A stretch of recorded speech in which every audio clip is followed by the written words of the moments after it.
Hi, എല്ലാവർക്കും ഒരു ഉപകാരമുള്ളൊരു video ആയിട്ടാണ് ഇന്ന് ഞാൻ വന്നിരിക്കുന്നത്. എല്ലായിടത്തും കിണറിൻ്റെ അവസ്ഥ വളരെ മോശമായിരിക്കും. കാരണം വെയിലൊക്കെ നല്ല വെയിലല്ലേ, ഫുള്ള് കിണറ്റിലും വെള്ളം പറ്റിയിട്ടുണ്ടാവും. വെള്ളം എങ്ങനെ ലാഭിക്കാമെന്നുള്ളതിൻ്റെ ഒരു ട്രിക്ക് ഞാൻ പറഞ്ഞുതരാം. വാ, ഈ കിണറുണ്ടോ, ഫുള്ള് ഇപ്പോൾ വെള്ളം ഏകദേശം കലങ്ങി നിൽക്കണേ. മോട്ടർ ഇപ്പോൾ താഴത്ത് വെച്ചിട്ട് ഇപ്പോൾ ഇനി കുറച്ചും കൂടെ ഉണ്ടാവുള്ളൂ.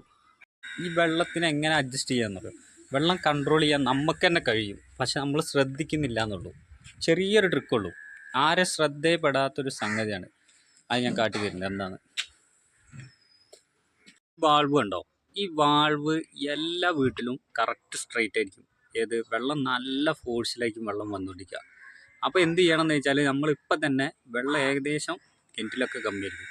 ഈ വാൾവിൻ്റെ സ്പീഡ് വളരെ കുറച്ച് അഡ്ജസ്റ്റ് ചെയ്ത് വെക്കുക.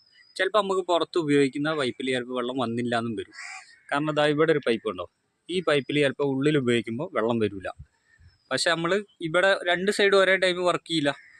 അപ്പോൾ നമ്മൾ എന്ത് ചെയ്യണം എന്ന് വെച്ചാൽ, ഇവിടെ നമ്മളിപ്പോൾ പുറത്ത് അലക്കുകയാണെങ്കിൽ നമ്മൾ ഉള്ളിൽ എന്തെങ്കിലും പണി ഉണ്ടെങ്കിൽ കിച്ചണിൽ എന്തെങ്കിലും ഉണ്ടെങ്കിൽ അഡ്ജസ്റ്റ് ചെയ്ത് നിന്നാൽ മതി.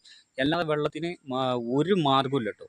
കാരണം വെള്ളം അഡ്ജസ്റ്റ് ചെയ്യാന്ന് പറഞ്ഞതിൻ്റെ ഏറ്റവും വലിയ ബുദ്ധിമുട്ടാണ്. കാരണം നമ്മൾ വെള്ളം എടുക്കാനും പിടിക്കാനൊക്കെ വേറെ വീട്ടിൽ പോകേണ്ടി വരും. എല്ലാവരുടെ അവസ്ഥയും അതിൻ്റെ ആയിരിക്കും. പക്ഷെ ആരും ശ്രദ്ധിക്കാത്തൊരു സംഗതിയാണ് ഈ വാൾവ് ഉണ്ടല്ലോ. ഈ വാൾവ് നമ്മൾ എപ്പോഴും ശ്രദ്ധിക്കേണ്ട ഒരു സംഗതിയാണ്. ആ വാൾവ് നമ്മൾ സ്ലോവിലാക്കി വെക്കണം. അല്ലെങ്കിൽ വെള്ളം നമുക്ക് ഒരിക്കലും കൺട്രോൾ ചെയ്യാൻ കഴിയില്ല. കാരണം വെള്ളം നമ്മൾ ഉപയോഗിക്കുന്ന എത്രയായാലും നമുക്ക് അറിയാൻ കഴിയില്ല. അപ്പോൾ എല്ലാവരും ശ്രദ്ധയിൽ ഈ വാൾവ് സ്പീഡ് കുറച്ച് വെക്കാൻ ആരും മറക്കരുത്. ടാറ്റാ.